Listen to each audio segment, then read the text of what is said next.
The NFL playoffs are here, and with your fantasy football season over, the best way to use your sports knowledge to win cash is by betting at MyBookie, the #1 rated online sportsbook. They have odds on all kinds of sports, live betting, and something that I'm really excited about, an all-new prop builder. That's right, you can create your own bet slips and bet how you want. So, say you're hanging out with your friends and want to make a bet on any aspect of the playoff games. How much yardage Kamara will have. Will Foles throw more than one interception? You can bet it at MyBookie and put your money where your mouth is. Even better, with their world-class mobile site, you can bet anytime, anywhere. Join now and MyBookie will match your deposit with a 50% bonus. Just use the promo code OFFTHECHARTS, all lowercase, one word, when making your account. Visit mybookie.ag today and bet on the internet's favorite sportsbook, where you play, you win, and you get paid. Welcome to the Off the Charts Football Podcast. I'm Matt Manocherian, former NFL scout and currently of Sports Info Solutions, joined as always by Aaron Schatz of Football Outsiders. Aaron, what a crazy national championship game that was. I was thoroughly entertained throughout. What were your big takeaways after watching that? The balls on Nick Saban to put a freshman quarterback back up in at halftime, thinking it would win him the game, and it did. Well, it's a Saban and it's a Belichick thing. You can have the guts, let's say, to make that sort of a move when you have that kind of job security that those guys do. I wish we could see more football coaches doing what they thought was right instead of doing what they think is not going to get them fired more often, because that was exciting. It was awesome. And yeah, it's great when you got a five-star sitting on the bench at quarterback. Well, Alabama has 5 stars sitting on the bench pretty much everywhere. I mean, that's the thing about college football, is that the recruiting is so slanted towards the top programs. That's why the top programs stay the top programs every year. You wouldn't think that with the players only lasting 3 or 4 years that the same teams would be good every year. But because of how recruiting works, the same teams are good every year. Yeah, that's honestly the part that makes it a little bit less interesting to me from like the fan perspective, which I rarely get to come from anymore. But that's what I love about the NFL is the parity, that the changeover. I mean, take Georgia, for example, literally 3 5-star quarterbacks in a row. Quick note, my big takeaway on this game was Tua. I'm just going to call him Tua because I don't even want to bother with his last name. But I thought he came in and played well, obviously. He's got a live arm. There's no doubt about it. And he came in and he showed guts just like Saban did. But I think that Georgia really played as big a role as anybody in their own demise here. One thing that they did is they went to more of a contained style pass rush than really trying to get into the backfield and affect the passer, which I think is the absolute worst strategy. It's the whole reason you want to get ahead in a game is so that you can pin your ear back. And I know Tua is a threat with his legs, but I was disappointed with that. The second one was the touchdown pass that Ridley caught. I looking back on the film on this one, I want to be really, really clear here. I'm 100% sure that was a lucky touchdown. If you look at his eyes on the play and you see what the quarterback's trying to do, Tua is trying to get the ball to number 22 in kind of the left back middle of the end zone. You can watch his eyes, but sometimes it is better to be lucky than good. And for as much of the game as I wanted to see Calvin Ridley show me something, if he's, the #1 wide receiver in the draft, he did find a way. Great players make great plays. He found the ball in that situation, and I think he completely bailed Tua and his team out. Yeah, you don't want to take a sack in overtime on the first play. You get the bad and the good, I guess, with a freshman quarterback who doesn't have a lot of experience. And then, and absolutely, it was the good on the play after he gave up that sack. But that was, again, also, for me, really the bad by Georgia's defense. And I don't think that Georgia's coaches would disagree. It was a terrible call to be in cover 2 there, 2nd and 26 from the 41 there, to be in cover 2, which is more of a scheme designed to stop the short passing game and can be susceptible to the deeper passes. I thought was a little bit crazy to begin with. Alabama, everybody knows they came out 3-1. Devontae Smith was the individual receiver to the left. And people like, I saw you talking with Charles McDonald saying they beat 4 verts with 4 verts. But the safety to the single receiver side was number 24, Dominic Sanders. And this was a real good coaching tape of what not to do when you're playing cover 2. Tua was certainly looking to his right at first. And Sanders went so far inside that he actually had his foot Couldn't inside get the that back zone at all. Yep. inside the hash in a cover two when there's only a single receiver on his side. I know he wanted to help out. He sees the slants coming underneath, but that was really poor discipline. If you're going to make that call, you got to let your safeties know, worry about the back end first. And I thought it really couldn't have been played worse in that scenario than give an assist to the corner, number 14, Malcolm Parrish, who didn't lay a finger on the receiver. Now in cover two, that guy is going to be responsible for making sure the receiver releases inside of him. And so he did a job of forcing the receiver to run inside of him, but it wasn't a good job at all. He didn't get his hands on the receiver one bit to throw him down. He really just olayed him and stepped to his outside and let the receiver, Devontae Smith, who obviously has a ton of speed, we all saw, run straight down the field. And it was an easy throw, good throw, but bad call, worst execution by Georgia. And that's where football games are won and lost. We can talk all we want about scheme, but it came down to the players, and a heck of a play, but unfortunate that I thought Georgia had a lot to do with it. Yep. Well, I mean, every game's got winners and losers, and sometimes the winners win and sometimes the losers lose, and sometimes it's a combination of the two. And I think this was a combination because he still had to make the throw. There's no doubt about it. Don't want to take away anything. And hey, we're talking about Saban and Belichick. These guys find ways not to lose games pretty often, and that seems to be as good a strategy as any. All right, well, let's move forward and let's talk about the NFL. Let's talk about the playoffs. I got one stat that I'm going to throw at you before we get into these matchups. But the SIS injury data has come out for over the course of the NFL season. What we track, all of our video scouts are tracking any injury event that occurs in game, as well as all the media reports and team reports, any injuries that come out, and we compile all of that together. So normally we can look at the end of the year, we can see how many players each team put on IR. And we'll usually see the playoff teams have fewer players on IR. And sure enough, the Falcons are number 1, Steelers are number 3, Vikings are tied for number 4. The playoff teams do have fewer players on IR. The one outlier in the group, the Saints, they have 24 players on IR, which ties them for 29th in the league. We can see if their depth starts to be an issue as they have to start going on the road now.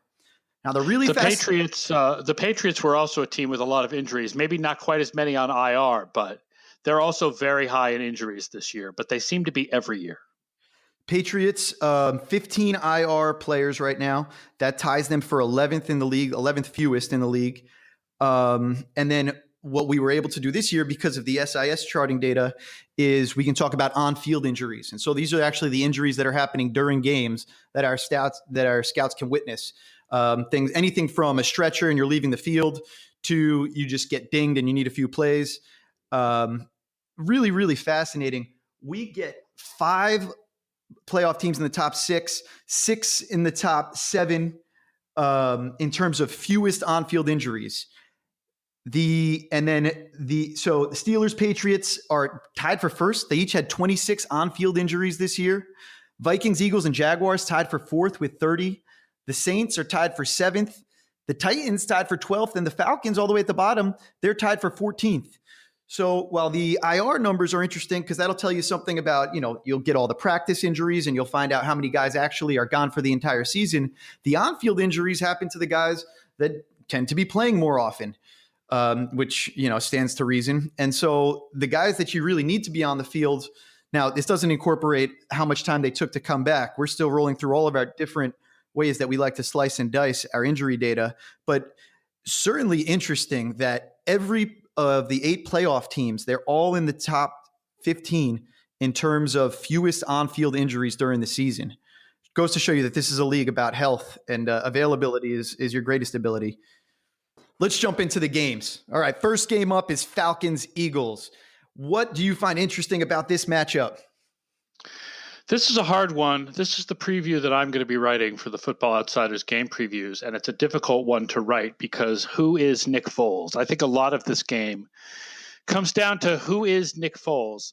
I think that fans are overestimating the importance of one bad game against the Raiders. As horrendous as that game was, he was fine the week before against the Giants, and one bad game, even against a bad defense, doesn't mean that he's the world's worst backup quarterback. Obviously, he's not Carson Wentz, but the question is, how big is the drop from Carson Wentz to Nick Foles? Is it equivalent to the drop from Aaron Rodgers to Brett Hundley? Or is it, more of sort of an average backup quarterback drop? Because the Eagles defense has been so strong this year, and the Falcons defense has, even though it's been better in the second half of the season, the Falcons were 29th in defensive DVOA in the first half of the season, 11th in the second half of the season.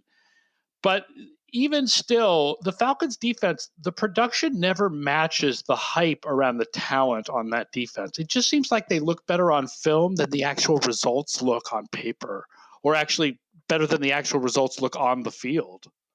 Yeah. So the Falcons, I thought that one of the biggest surprises that we saw in the first round of the playoffs, in the wild card round, is the way the Falcons just came out to hit against the LA Rams.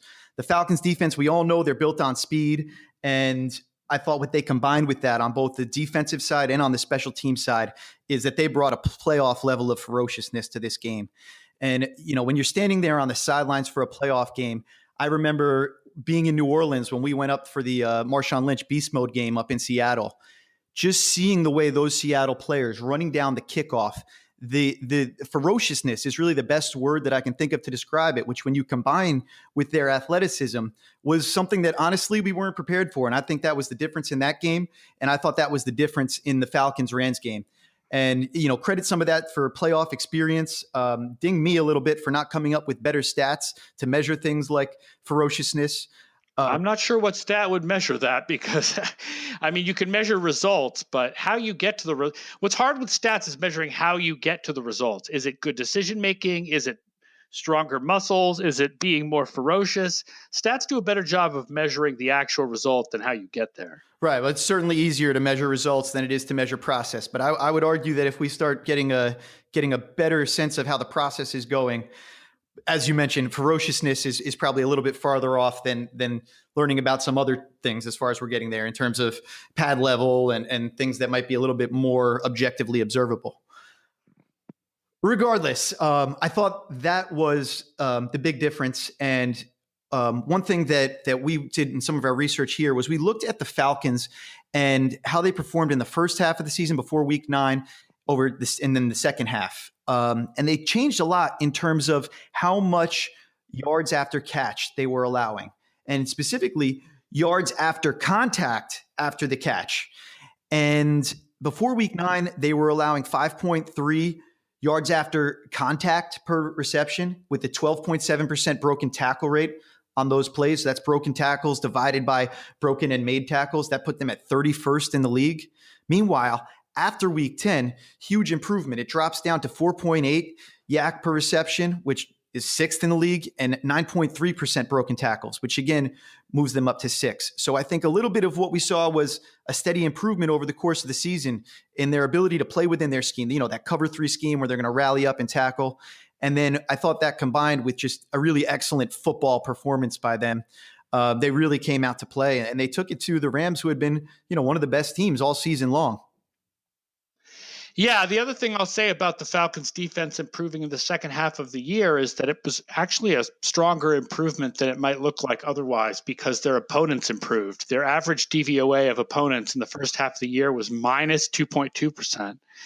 Second half of the year, average DVOA of their opponents on offense was 9.2%. So they were playing better in the second half, but they were also playing better against harder opponents. So that improvement, seems to be a pretty big deal. And you knew the talent was there all along. We were expecting their defense to improve this year. And so I just, I don't know what you're getting from the Philly offense. On the other side of the ball, look, the Philly defense is really, really good. They're predicated on getting pressure with just the front 4. Eagles were 28th in frequency of blitzes. That's a really good strategy against Matt Ryan. Matt Ryan had more yards per play the more pass rushers were sent against him this year. Over the last 2 years, he's had 9.1 yards per play against 6 or more pass rushers this year and 9.3 last year. So I think that the Eagles' general strategy of just sending the front 4 is the right strategy against Matt Ryan. And they do give up pressure, the Falcons. They're 24th in offensive pressure rate. So you can get to Ryan. The offensive line is not that good. Yeah, and I think a really key thing is the Matt Ryan splits versus from when he faces pressure to when he doesn't. Matt Ryan had some serious pressure splits this year. When he was not pressured, he completed 71% of his passes with a rating of 105 versus when he was pressured this year, it drops all the way to a completion percentage of 52% and a quarterback rating of 65. His touchdown rate per throw is doubled when he's not pressured, and his interception rate per throw is cut in half when he's not pressured versus when he is pressured. So big matchup to see there. Can they get the pressure on Matt Ryan? And then how does that look? Will they send those blitzers to get there? A player I would look for in this game is Taylor Gabriel. The Eagles were 7th against number 1 wide receiver in DVOA, although they did give up a lot of passes. Opponents passed to their number 1 receivers more than against any other defense, but they weren't that efficient. And they were number 1 in DVOA against number 2 receivers, but they were 22nd against the sort of other wide receivers. So I think that this is a game where Philly's defense also gave up more yardage in the middle of the field than on the sides. So if Ryan's looking for someone, especially when he's under pressure, I think he should be looking for Taylor Gabriel here. Taylor Gabriel definitely could be a big part of the game. A big key that I look at on the other side is I think that when it comes to Nick Foles, there's bad news. We mentioned before last game, Jared Goff struggled against single high, so cover 1 or cover 3 throughout the season. And the Falcons came at him with a lot of that same stuff, cover 1, cover 3, and Goff struggled. He did not have a very good day passing the ball. Fast forward, and we take a look at Nick Foles. Nick Foles also has struggled against those single high coverages this year. Obviously, not as big a sample size, but he's just 32 for 61 for 284 yards, 2 touchdowns, 1 pick. All in all, it results in a 53% completion percentage, 4.7 yards per attempt, and a rating of just 69. That's a scary part of it right there for the Eagles. I think they might need to rely a little bit more on their run game, where the Eagles running backs have the highest broken tackle percentage in the NFL at 24%. And the Falcons defense, although they improved over the course of the year, they did miss the 3rd highest percent of tackles in the NFL on rushes this year. Yeah, see, that's the hard thing about Nick Foles is so much of those numbers are one game against Oakland where he was really bad. And it's hard to say that tells us, what if he just woke up on the wrong side of the bed that day? You know, it's hard. Well, for sure. A lot of that Raiders film is going to be involved heavily in preparations this week, you can bet. Yeah, I mean, but hopefully it's going to be, I would hope for the Eagles' sake that it's going to be involved in their preparations as well to teach Nick not, what so not to do. It's not just one way or another. You don't only get the film and right. That's the problem with trying to predict a quarterback who basically had just 2 games during the season. It's just hard to figure out how good is he. If he's a standard backup quality, then I think the Eagles have a legitimate shot, 50-50 shot between home field advantage and the quality of their defense. They've got a 50-50 shot. I'm with you. I think it's a toss-up. If he's the guy that we saw against Oakland, they're screwed. If he's that guy, they're going to get killed. Yeah, I think it's a toss-up. We'll say it all the time. We learn every day how much we don't know. It'll be very interesting to learn what we don't know when this game comes on Saturday. One game I think we do know is Patriots-Titans, though. I don't think that one is much of a mystery. Yeah, this one, it's really hard to find a reason why we can believe in the Titans here. The Titans' offensive line, of course, dominated the Chiefs' run defense. And I mean, it was to the point where you could see the guys just begging the coaches to keep running the ball. Derrick Henry, just keep feeding him. And the Titans showed, I think, that by building to run and stop the run, that can be a good playoff formula. That said, all this happened and the Titans still just barely won. The Chiefs. Problem is you got to get the lead first, man. You got to get the lead before you start running the ball heavy like that. And otherwise, they're going to end up there. Yeah. I mean, I guess that's true. The Patriots run defense is also not very good, just like the Chiefs run defense was not very good. But I don't see the Patriots offense shutting down the way the Chiefs offense shut down in this game. And, I have a feeling that Derrick Henry is going to absolutely get his, and he's going to get his because in the second half of the game, the Patriots are going to basically be trading run yardage for clock time. In the first half, Henry will get some big runs, but as soon as they stop him, that totally sets the Titans offense behind on the down and distance. And The Patriots' pass defense improved to 9th in the league in DVOA over the second half of the season. Their run defense did not improve at all, but the pass defense improved a lot. So Henry would have to really dominate this game for Tennessee to win. Yeah, Henry, I think, is certainly the key. And to support that point, a little research here by Keegan Abdu. Marcus Mariota might have actually benefited from the loss of DeMarco Murray, opening the door for Derrick Henry, because his splits with and without Henry on the field are staggering. On 205 pass attempts with Henry on the field, Mariota has 7.2 yards per attempt, 9 touchdowns, 2 picks. So the advanced stats, 6.9 adjusted net yards per attempt. Meanwhile, on 344 attempts without Henry on the field, just 5.9 yards per attempt, 7 touchdowns to 15 interceptions, 3.56 adjusted net yards per attempt. And that's despite seeing a higher pressure rate with Henry on the field compared to when he's off the field. So really unbelievable stuff there, what Henry has meant to Marcus Mariota. And then looking deeper, it comes back to that teams are loading the box against Henry. He's seeing much more 7- and 8-man boxes than when Murray was on the field, where they got a lot of 6-man boxes coming against them. So maybe a little bit of reason for hope there if Derrick Henry can be the guy that the Titans need him to be. Yeah. The other problem on the other side, the Patriots will, the Titans bring a good amount of pressure. They had 3 guys with at least 30 pressures this year in, I believe it's Arakpo, Morgan, and Casey. But the Patriots do a really good job of protecting against pressure. They were strong on offense there. And, if you keep Brady protected, he'll just kill you. And the Titans, it's just going to be very difficult for them. No doubt about it. And one thing I'm looking for, I'm expecting a lot of 12 and 21 personnel from the Patriots. They run a lot of that all year. That's going to be, so whenever you talk about a personnel grouping, the first digit is the number of running backs. The second digit is the number of tight ends on the field. So 12 personnel, 1 running back, 2 tight ends, 21 personnel, 2 running back, 1 tight end. The Patriots run these groups as much as anybody, and they're very good at it. On the running side, 4.9 yards per attempt out of 21 and 4.7 yards per attempt out of 12. Whereas they're just 4.2 yards per attempt out of all personnel groups, so a huge uptick there. And then from a passer rating perspective, Tom Brady is 108 out of 21 personnel and 121 out of 12 personnel with the 2 tight ends. Both of those are well above his 103 rating for the season. And the Patriots, of course, will split their running backs out wide. They'll run empty out of 21 or empty out of 12, and that brings up the worst stat for the Titans in this game, which is that the Titans are dead last in the NFL in DVOA and yards per game given to running backs in the receiving game. And they're going to get killed by James White and Dion Lewis here. And they're a primarily man coverage team. And we know that that's been good against the Patriots over the last few weeks, except none of their linebackers can cover any of the Patriots running backs. Plus Gronk. Nobody in the entire league can cover Gronk. So, I mean, we might just forget about Brandon Cooks and Chris Hogan. It's just going to be Gronk and James White and Dion Lewis up and down the field. All right, moving forward to the Sunday games, we start off with Jacksonville against Pittsburgh. This will be the first interesting AFC playoff game of the postseason, at least maybe on paper.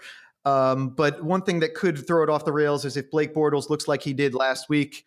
My friend Travis said to me during the game, "This looks like a snow game with no snow." And I thought that was the perfect description for what we saw. He was missing screen passes that I could hit. See, that's what frustrates me the most is when I see quarterbacks missing passes that I could hit. When people it's so funny, people think stat guys, right? Either we don't watch the games at all or we just watch silently. I was yelling at the television, and this is a team I don't even root for. I was yelling at the television, how can you miss that? On half of Bortles' passes. The funniest one for me was when he dropped the shotgun snap, picked it up, and ran for a first down. And then he turned around and he looked like he'd never been more proud of himself. Like, yeah, I just made a really good play, guys. Did you see that? And it was just, oh, God. That's nice, but maybe don't throw it 2 feet wide of Tommy Bohannon, okay? Yeah. For all we said going into the game, the Bills had an uphill battle, but they really blew it. I mean, they really controlled the first half, and they found a way to go into halftime 3-3 when they really should have been up by at least a touchdown. That sequence when they had the long second quarter drive, they pass on 2nd and 2 from the 4. They botch the possession. They almost make a terrible decision to kick the ball. They get bailed out by an offsides call by the Jaguars on defense, and then they blow it all over again by throwing the fade to Benjamin and then getting the penalty. Just run the ball, Buffalo. I couldn't believe it. Well, yeah, I mean, Jacksonville's easier to run against than pass against, even with the improvement after Darius came over. Yeah, and the 2 dropped interceptions for Bortles, either of those gets picked, and I think the result of the game is different. I was really disappointing for me, the performance of both teams. And, it's got to bode well for Pittsburgh unless Jacksonville can perform a lot more like they did the first time they played the Steelers this year. Well, and that's the thing, right? Jacksonville, the most inconsistent team in the league, means you don't know what you're getting from one week to the next. And I can absolutely imagine a situation in which Bortles comes into this game and suddenly looks competent, especially against a Steelers defense that has declined significantly in the second half of the season. Right? Steelers defensive DVOA, 3rd first half of the season, 21st second half of the season. They've been having broken coverage problems, the same that the Patriots had early in the year. The Steelers are having those problems now. So the inconsistency of the Jaguars combined with the struggles that the Steelers are having in the secondary means we could get anything here. I mean, the Jaguars could win. I mean, they absolutely have a shot here, as bad as Bortles looked last week. That's what's kind of crazy about the NFL, but also about this Jaguars team in particular, where the defense goes from good to otherworldly and the offense goes from average to hideous. Yeah, I mean, on any given Sunday, we'll see how it goes. I wanted to break down a little bit the offensive line versus the front sevens in this game and how they stack up. And I wanted to look at it in terms of a stat that we record called blown blocks, which will tell you just what it sounds like, how many blown blocks the offensive linemen as individuals and as a group will give up. And for something to be considered a blown block, it has to have an impact on the play. So that doesn't mean that it has to be a sack that you gave up, but it might need to force a pressure that the quarterback has to escape from, or that it would have been a tackle for loss in the backfield, but the running back breaks the tackle there. So you can't have a blown block in those situations. But this helps us get a sense of how the actual offensive line is performing as a unit and how these individual guys perform. When we compare that to how often they're playing and how often we're running behind their gaps and calling deep pass drops and all that kind of stuff. So the Jaguars' offensive line has amongst the most blown blocks in the league. 115 on passes is 28th. 120 on runs is 32nd. So it's no wonder that we've seen Fournette's yards per carry drop. He's a downhill runner who's getting clobbered really up front a lot of the time. Take that matchup, though. They're going to be going against the Steelers' front seven, who has been absolutely outstanding. They've caused 110 blown blocks on passes, leads the league, and they've caused 97 blown blocks on runs, which is 3rd. This could be a really big mismatch when the Jaguars' offensive line goes up against the Steelers' front seven. I'll tell you something else that's interesting about what blown blocks tells you, because if I believe I'm correct here in saying with blown blocks, what we're marking is when a guy is actually beat. So if you have a situation where an offensive lineman seems to guess wrong and maybe block the wrong guy, or a guy comes in unblocked, we don't mark a blown block for that, because we're not assuming what the line call was. We are looking at when a guy is physically beat. Yep. So what that means is that what Pittsburgh is doing is not scheme. This is not zone blitzes which send untouched rushers. This is guys physically beating offensive linemen. If you're number one in blown blocks forced, you are physically beating the offensive lineman. Yes, and to that point, we also record unblocked sacks is a different stat that we record, and that would capture the situation that you're talking about, where just nobody blocked the guy and it was a scheme. Somebody screwed up the scheme, but we're not going to be able to figure that out on their own. As you get into your next point over here, I can try to dive in and see where the Steelers stack up in terms of those unblocked sacks that they generate. I've never thought of actually looking at blown blocks forced. That's kind of a cool idea. Yeah, it gives you something kind of interesting to, what you get out of hurries and sacks, but it's a slightly different perspective. And actually, some of the preliminary stuff that we've done is showing a little bit more year over year reliability with the blown block stuff. And it might be because the blown block's more just about the offensive lineman, defensive lineman, and the pressure, the sack incorporates the quarterback a bunch Yep. more. Yep. So yeah, just got a chance to look up these unblocked stats, the unblocked sack stats, and the Steelers actually are amongst the leaders in the league. They've had 8 sacks this year that we charted as unblocked. So those are the ones where they're generating something based on their scheme. And independent of that completely, they're also forcing a lot of blown blocks. So really impressive work both on the scheme and on the execution level by the Steelers. The decline has been in the secondary over the second half of the season. It has not been really in the front seven. And there's been a couple of injuries back there. I know Joe Hayden missing some time. And then Shazier, I don't think we should underestimate what Shazier means to their pass defense. Right. And also Artie Burns now, they're not sure if he's going to play this week because he had some sort of a ligament thing, not a torn ligament, but something happened in practice. So that's a bit of a worry. But of course, it's only a worry if Bortles can find whoever gets left open. No doubt. All right, the last game of the weekend, the one that I'm most excited about, Vikings and Saints. What are you looking forward to here? Oh, God, this is so good. Where do I even start? Okay, Minnesota, third down defense. Among the 10 best DVOAs of the last 30 years on third down, 43.4%, better than the baseline. They allowed 25.2% conversions on third down, which ESPN has tracked that back to 2002. That is the lowest rate of any defense going back to 2002, passing the 2003 Tennessee Titans.